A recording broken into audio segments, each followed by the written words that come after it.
Un saludo a todas las personas que nos escuchan aquí en esta transmisión directa que estamos haciendo para las plataformas de Partidero TV, la otra radio de Chicago, por supuesto el portal del Diario de Guadalajara, un portal que también circula por internet, y Cuarto de Guerra con su servidor Alberto Osorio Méndez.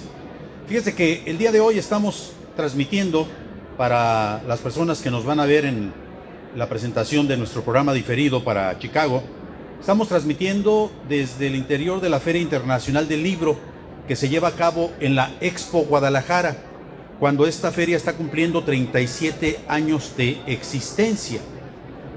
Cuando estamos haciendo esta transmisión, pues es un domingo por la tarde que se ve medianamente concurrida la Feria Internacional del Libro, pero que junto con ello nosotros aprovechamos para convocar a uno de los periodistas más destacados en el estado de Jalisco, corresponsal de la revista Z, esta que opera allá en Tijuana, y que su gran especialidad durante mucho tiempo fue platicar sobre lo que tiene que ver con asuntos de seguridad, crimen organizado y narcotráfico, que no cualquier medio de comunicación se atreve a decir tantas cosas. Luis Carlos Sainz durante muchísimo tiempo se ha desarrollado en distintos medios de comunicación, en la radio, en la televisión y por supuesto en la prensa escrita. También tendría que decirle que Luis Carlos Sainz es uno de los comunicadores, uno de los reporteros del estado de Jalisco que goza con algunos de los archivos más bien articulados de lo que tiene que ver el asunto de su especialidad, que justamente es seguridad pública. Es un gusto y un honor tenerlo presente en esta transmisión, y antes de ello hay que dar un agradecimiento a los integrantes del Sindicato de Académicos de la Universidad de Guadalajara por concedernos estar aquí en este lugar, Luis Carlos, y muy agradecido de parte de tu servidor por el hecho de que me concedas este tiempo para poder platicar contigo. Y la primera pregunta, así a bote pronto: Tapalpa ayer se convierte en una especie como de infierno en donde todo mundo, en cuanto empezó a escuchar la balacera que se registró al filo de las 7 de la mañana, se resguardó en sus casas, nadie quería salir. Nos dicen algunas de las personas que consultamos allá en Tapalpa que fue una balacera que se prolongó entre las 7 y como hasta las 7:30 de la mañana, y que nunca se había visto el accionar de un helicóptero artillado con de esas metralletas que únicamente uno puede ver a través de la televisión o cuando se está filmando una película. ¿Cuál es tu punto de vista? ¿Qué reflexión haces? ¿En qué momento estamos en cuanto a seguridad pública en el estado de Jalisco? ¿Qué tan grave es el problema de los desaparecidos? ¿Y hasta dónde se puede observar que esto tiende a la alza? Bienvenido. Muchas gracias, Alberto. Un gusto estar en Partidero y sobre todo en un marco como la FIL.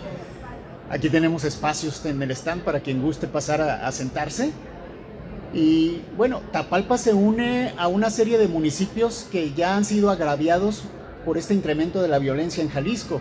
Estamos hablando de que antes lo tuvimos en Ciudad Guzmán, en El Grullo, Casimiro Castillo, Teocaltiche. en Teocaltiche, que está hirviendo desde hace varios años, y en Tapalpa no se había visto, pero hoy pues lamentablemente se une a este grupo, desgraciadamente, de municipios selectos de la delincuencia, y que está marcado sobre todo por esa desaparición ya hace muchos meses del coronel José Grimaldo, que presuntamente desapareció, y este individuo al que buscaban ayer en Tapalpa es uno de los presuntos responsables. Ajá. Tú citas este caso y la verdad es que el día de ayer, al menos por unas horas, Tapalpa dejó de ser un pueblo mágico, se convierte en un pueblo trágico y en un pueblo en donde a las 8 de la mañana nadie quería salir. 9, 10, 12 del día, a las 3 de la tarde todavía, cuando yo me pude comunicar con algunas personas, lo primero que decían: aquí todo mundo está en su casa y nadie quiere salir. Ese es un asunto que ya lo platicábamos con otro de los investigadores de la Universidad de Guadalajara con Francisco Jiménez Reynoso, en donde se observa un escenario sumamente complejo. Él dice: la población en Jalisco y en muchas partes del territorio mexicano debe entender que en cualquier momento se puede ver en medio de una confrontación, de un enfrentamiento entre bandas del crimen organizado o delincuentes contra policías, en lo que llama él combates urbanos. Lo que ayer sucedió en Tapalpa no precisamente fue un combate urbano, pero aquí hemos tenido algunos antecedentes muy graves, Luis Carlos. Constantemente la zona de Andares ha sido motivo de noticia por parte de los reporteros en torno a la gravedad del asunto que se está presentando. Dime qué piensas de todo esto que yo pregunto. Por desgracia, no podemos decir que en un lugar no está ocurriendo algo de momento, porque puede suceder, como bien mencionabas. O sea, ya lo vimos en Mazamitla, no podemos estigmatizar los lugares. Nos decías, en cualquier momento, los ciudadanos comunes podríamos vernos en medio de una balacera o en medio de un enfrentamiento de esta naturaleza. Pregunta obligada: ¿se está dando algo de información a la sociedad sobre la gravedad del momento que se vive?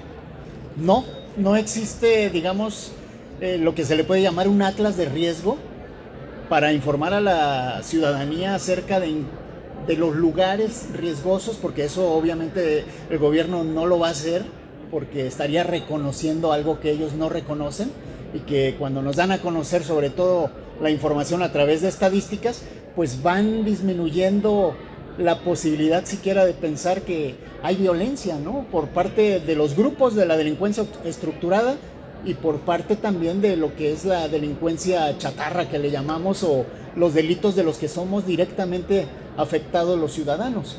Entonces el gobierno no lo reconoce y por lo tanto no lo va a magnificar en el sentido de informarnos cómo prevenir, porque para ellos no está pasando nada.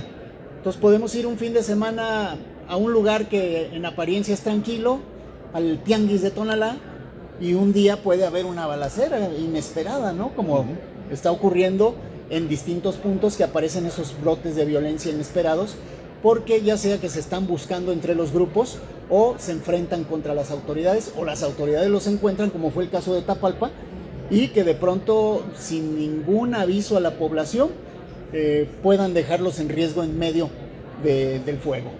Bueno, tú como corresponsal de la revista Z, te ha tocado cubrir una gran cantidad de eventos de esta naturaleza, y así determinado puntualmente eventos, o sea, no es algo que supuestamente se tuviera programado.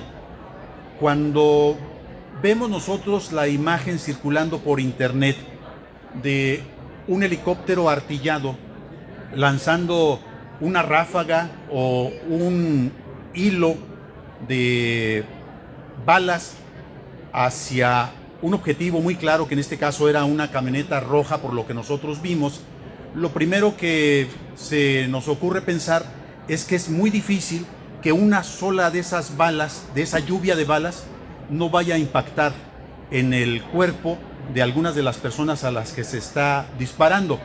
Yo no entiendo, Luis Carlos, de otra manera esto que ocurrió ayer en Tapalpa como una propuesta, así lo veo, como un operativo muy bien armado por parte de la Secretaría de la Defensa Nacional, con un helicóptero. Eran 3 helicópteros los que estaban participando. Yo no sé qué tipo de vehículo es ese helicóptero, qué tipo de máquina usa, no sé si sea con blindaje, no tengo la referencia de qué tipo de arma se utiliza para disparar a una muy buena altura. Creo que es un M50 capaz de atravesar blindado, pero también me queda la certeza de que, a pesar que estaban lanzando ellos una lluvia de fuego contra las personas que iban, no hubo, al menos no de manera oficial, el reporte de un solo muerto. No sé si no se reportó esto o si en efecto no hubo una sola persona caída.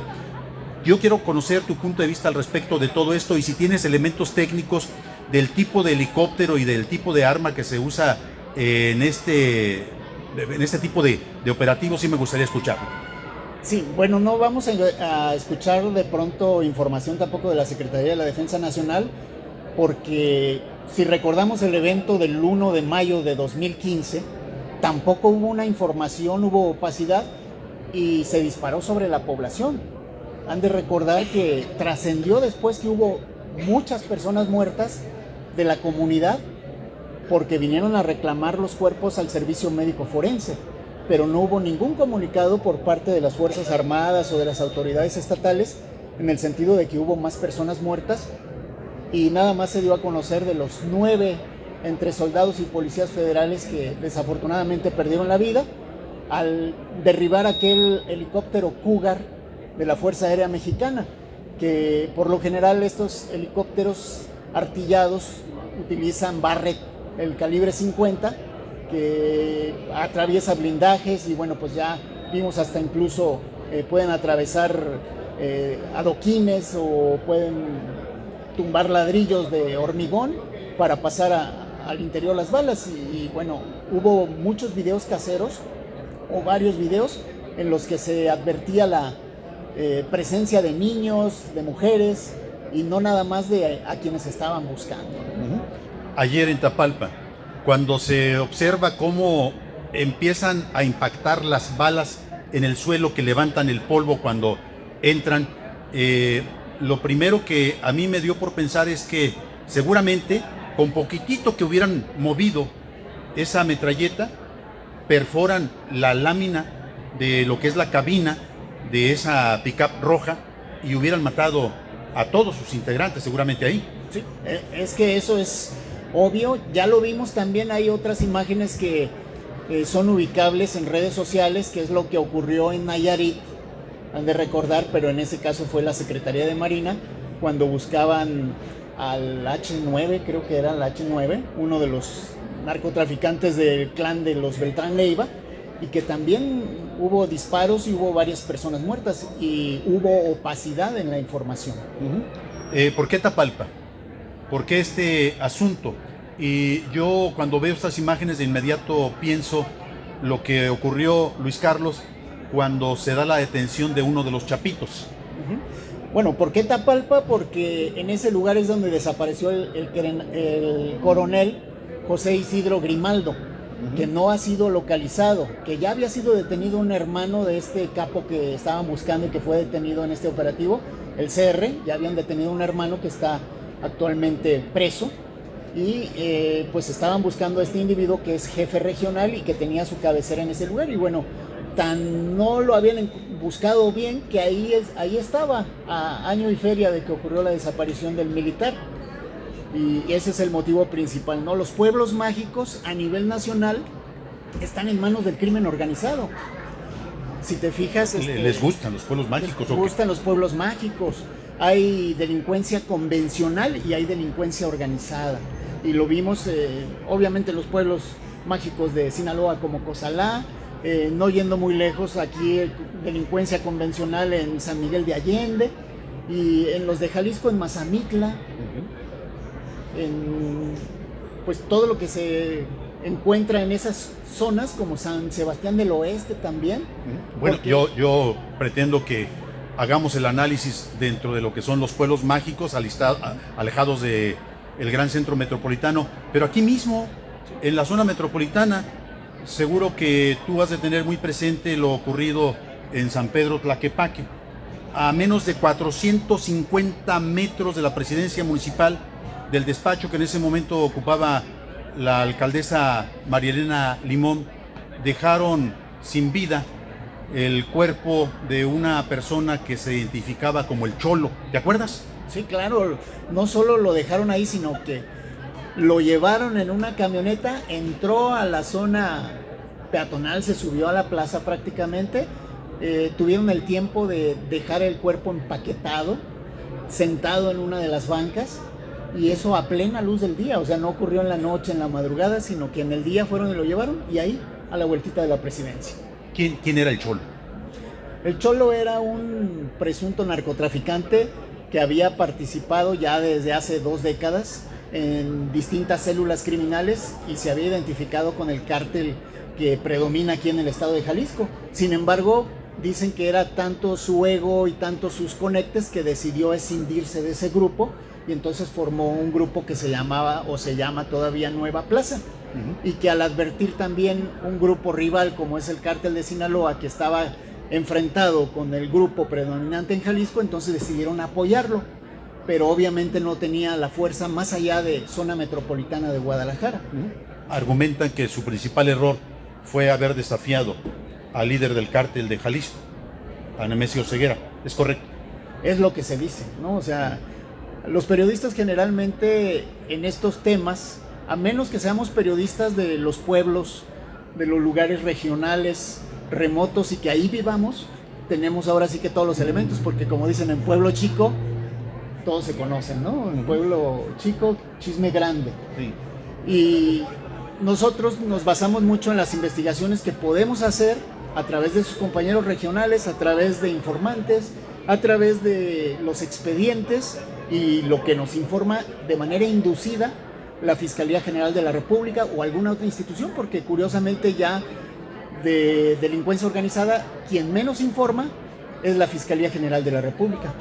Bueno, el día de ayer a mí me llama mucho la atención lo que ocurrió con la detención del CR allá en Tapalpa, porque apenas unas cuantas horas después de que se da esta detención, que sí parece un operativo hecho de manera quirúrgica, sin ningún muerto, sí con varias personas detenidas, pero sin ninguna baja ni entre los militares ni entre población civil y tampoco entre los delincuentes. Pero sí llama mucho la atención que apenas unas horas después de que se conociera esta detención, inmediatamente circula la cédula en donde se confirma la detención de esta persona. A mí me sorprende, pues, porque muchas de las veces los periodistas nos mantenemos a la expectativa de que se confirme de manera oficial, cuando menos que se diga, y ya cuando te llega el documento, entonces es cuando ya tienes toda la certeza para poder publicar. No sé si notaste este dato. Sí, generalmente pasa mediodía o un día, o al día siguiente es cuando se puede confirmar todo aquello que se empieza a ventilar como una mera especulación, como lo que ocurrió recientemente en esta zona dorada de Zapopan, donde también hubo un operativo de la Marina y pasó un día completo en que no se supo qué estaba pasando, solo que iban por uno de los líderes del cártel predominante aquí en Jalisco, y es hasta el día siguiente cuando pues se conoce, y no de manera oficial, que se les escapó el objetivo, ¿no? Y hasta ahí nos quedamos. Entonces ahora fue de manera muy rápida, y sobre todo que te pongan en el registro nacional de detenidos cuando hay a la gente que la pasean durante muchas horas y no se sabe dónde está, ¿no? Entonces fue como queremos informar, y como ocurrió en días pasados también con un miembro del cártel de Sinaloa de los Chapitos, el Nini, también se toman la fotografía con el rostro de la persona, cosa que ya no venía sucediendo. O sea, exhibieron a esta persona, digo, pues para fines mediáticos nosotros no lo vemos con tan malos ojos, pero se estaría violando cuestiones procesales, ¿no? El principio de presunción de inocencia y todo aquello que nos han vendido a través del sistema de justicia penal acusatorio. Pero cuando conviene, se informa, se exhibe, y cuando no, se censura e incluso se fustiga a los medios, y a la gente se le dice: ustedes solo entérense a través de los canales oficiales, ¿no? Bueno, y es muy interesante porque a partir de eso se justifica algún quebranto a eso que le llaman la custodia de las pruebas, ¿no? Y ahí es en donde un buen abogado le dice: ¿sabes qué? Fallaste. Tú como juez, tú como Ministerio Público, fallaste, y aquí tengo yo la forma de poder defender a esta persona independientemente de lo que lo acuses. Pero bueno, vamos presentando algunos puntos de conclusión que creo que tienen que ser áridos, tienen que ser contundentes en esta transmisión que, insisto, llegará a través de la otra radio de Chicago para la gente que vive en el medio oeste, para todos los migrantes que están allá radicados.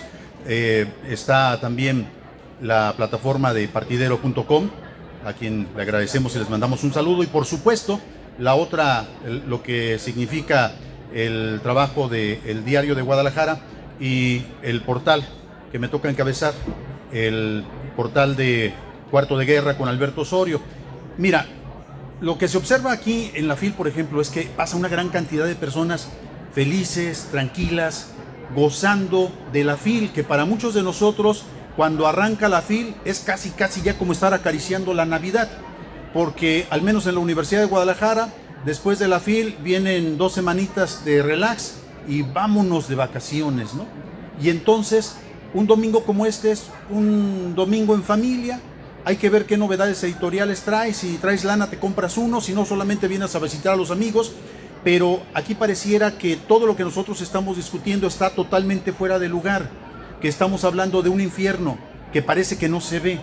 Pero luego, cuando tú citas lo que ocurre en Mazamitla, en Tapalpa, en el municipio de Tlaquepaque o en Teocaltiche, de inmediato nos damos cuenta de que no todo está en paz. De hecho, lo que yo puedo observar es que hay una especie como de reacción de parte de las fuerzas federales después del ataque que se registró hace unos días allá en Teocaltiche, y luego de una serie de situaciones muy graves como en Zapopan, que asesinaron al 03 en un atentado que, vaya, la forma como ocurrió y la forma como se difundió a través de redes sociales a mí me deja totalmente fuera de lugar de cuál es el papel que tenemos que jugar los medios de comunicación en torno a la distribución de este tipo de materiales. Acá en el caso de Partidero, en el caso de los otros programas en donde tengo acceso, la orden fue muy clara: ese video no circula, porque desborda totalmente y se convierte en una especie como de tutorial, de apología del crimen. ¿Qué es lo que tú reflexionas al respecto? Bueno, ahí ahora que todos somos informantes, a través de las redes sociales, todos tenemos el derecho a la libertad de expresión, siempre la hemos tenido, pero ahora con las redes sociales, pues está muy difícil. Y apenas ayer me comentaba un compañero de otro medio de precisamente relacionado con la Universidad de Guadalajara, de su conductora virtual, que hay gente que dice, pero ¿cómo es posible? Y van a quitar empleos y todo. Entonces va a haber cosas a favor y en contra, y en las redes sociales están muy polarizadas. Si tú no pasas el video, entonces te van a decir que tu medio no quiere decir la verdad. O que no tiene audiencia, o que no opera. Y si lo pasas como tal, van a decir, oye, qué poca sensibilidad, y estás dando lecciones de criminalidad a través de tu medio. O sea, cómo los medios siguen a las redes sociales y no es al revés. Entonces, no nos vamos a poner de acuerdo en ese punto. Lo que sí quiero mencionar es que podemos estar tranquilos, pero siempre estamos con la alerta de que en cualquier momento puede pasar algo. ¿Por qué? Porque ya hablabas de esa reacción. Si pasa algo en Teocaltiche, entonces mando 1,200 soldados a Teocaltiche. Baja y nadie se da cuenta, y pasa algo en Tamaulipas, y entonces dice el gobierno federal, mandamos 600 elementos. Pues son los mismos que estás moviendo de aquí para acá, y entonces cuando se van vuelve a ocurrir, ¿no? Como cuando pasa la patrulla por la tienda y todo está tranquilo, pero el delincuente ve que ya se va la patrulla y entonces va a llegar a robar. Es lo que está pasando. Entonces ahora puede ser en Zapopan, mañana en Mazamitla, pasado en Tapalpa, en San Gabriel, y así estamos viendo dónde, como decimos en el medio periodístico, dónde brinca la liebre, desafortunadamente, ¿no? Oye, pero no estamos tranquilos, para nada. ¿No te da la impresión de que como que tantas acciones de carácter violento en el territorio de Jalisco pudiera sugerir el hecho de que están, como se dice en términos periodísticos, están calentando la plaza? Sí, desde luego. O sea, lo que podemos afirmar es que hay un grupo predominante casi en todos los municipios, en 124. Hay un municipio donde está la disputa fuerte, porque ahí es el único territorio que no ha podido dominar este grupo que tiene el control en la entidad, ¿no? El cártel de Sinaloa está en Teocaltiche, no lo han podido sacar. Dicen que las autoridades estatales apoyan al grupo que está en todo el estado, y las federales apoyan a los que están en Sinaloa, y por eso les mandaron 1,200 a cuidarlos. Y no puede entrar el grupo que, curiosamente, vía aérea, terrestre, ha tratado de penetrar en el lugar y ha generado esa violencia por el paso incluso a Zacatecas, donde también se están destrozando. Pero se está calentando la plaza en diversos lados, porque también al interior del grupo predominante hay división. hay una posible sucesión de alguien que nos dicen que está enfermo, que ya se murió, pero que no podemos corroborarlo porque la propia autoridad hace mutis de este tipo de temas, ¿no? Y guarda silencio. Bueno, estamos ya a punto de llegar al final de esta transmisión, de este programa que estamos presentando en vivo desde el interior de la Expo Guadalajara en el marco de la Feria Internacional del Libro, en su edición número 37. Yo le pregunto si alguien de nuestro auditorio quiere hacer alguna pregunta a nuestro ponente, con toda libertad. Puede pasar aquí al frente o puede presentar su interrogante, su pregunta, si es que así hay. ¿No? Bueno, les agradecemos el favor de su atención. Les digo que conversamos con Luis Carlos Sainz, un periodista especializado en la fuente policíaca, una persona que trabaja además como corresponsal de la revista Z, cubrir también cosas muy graves de lo que está sucediendo en el territorio mexicano. Y recuerdo lo que nos decía un investigador que argumentaba que esta situación después del 2008 iba a dar para 25 años de inestabilidad en materia de seguridad a los mexicanos. Bueno, creo que ya estamos desbordando esa fecha de los 25 años, y lo primero que se percibe es que parece que esto, en lugar de ir a la baja, da la impresión de que el crimen organizado, la delincuencia y la inseguridad va a la alza. Esa es la percepción que como servidor yo tengo, como periodista yo tengo, pero no sé si concuerde con lo que tú estás viendo, Luis Carlos Sainz. Sí, indudablemente, o sea, las autoridades siempre van a salir a darnos estadísticas y a compararnos este año con el 2019, con el 2020, con el que más convenga, porque hay alguna reducción. Pero si nos vamos a las cifras, pues va increciendo, ¿no? O sea, pueden decirnos, ay, este mes nada más desaparecieron tantas personas. Pues sí, pero no es eso, o sea, ¿cuántos van sumándose y sumándose? Y hace rato tuvimos una rueda de prensa con el colectivo Luz de Esperanza, donde, aprovechando el marco de la feria y que está aquí la Unión Europea, pues visibilizar esto más lejos. Hace muchos años, has de recordar, en 1991 tuvimos una cumbre iberoamericana de jefes de Estado, y por ahí había más control de los medios de comunicación que hoy en día, y entonces se buscó a través de los directivos de las empresas radiofónicas, de los medios impresos que eran muy fuertes, que no se comentara la violencia que ya desde entonces teníamos aquí. Y por ahí has de recordar un comunicador como Edgardo Levi Gallardo, que él empezó a decir todo lo que estaba pasando, y aprovechando que están aquí autoridades internacionales, está pasando esto, y fue calificado como de traidor.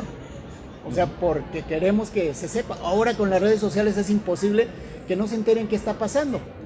Por desgracia, también de una manera negativa, gente dice, pues yo no quiero ir a México. Mismos mexicanos dicen que no quieren venir a México porque está la violencia. Entonces, por una parte sí les decimos, sí está pasando, pero no quiere decir que no podamos venir a la feria, que no podamos salir a la calle. Claro. Pero sí sabemos que en cualquier momento podría tocarnos algo como lo de Andares, como lo de algún restaurante, porque esto pasa en restaurantes, pasa en cafeterías. Entonces no hay lugar seguro. Como Tapal. Un puesto de tacos callejero, o sea, los elementos policiales que cumplen con su función, los que son muy profesionales, llegan a echarse un taco, y si uno está ahí, corre el riesgo de que lleguen a balacearlos a ellos y nos toque a nosotros también. O sea, no estamos seguros de ninguna manera. Y la delincuencia convencional, pues también no tiene como mucha cobertura, porque desafortunadamente los recursos para fortalecer las policías en capacidades, capacitación y en recursos materiales, pues no está llegando. Entonces también ya no tenemos tanta vigilancia. Sí hay municipios que estrenan patrullitas con aire acondicionado para que se paseen los elementos, pero no está incidiendo en que nos sintamos más seguros. Muy bien, pues muchísimas gracias por el favor de su atención. Yo sí les pido un aplauso para nuestro invitado Luis Carlos Sainz, el corresponsal de Z aquí en el estado de Jalisco. Les agradecemos el favor de su atención y Les sugerimos que estén al pendiente de nuestras entregas informativas a través de partidero.com, a través de la otra radio de Chicago, del Diario de Guadalajara y de Cuarto de Guerra con Alberto Osorio. Muchísimas gracias, buenas tardes.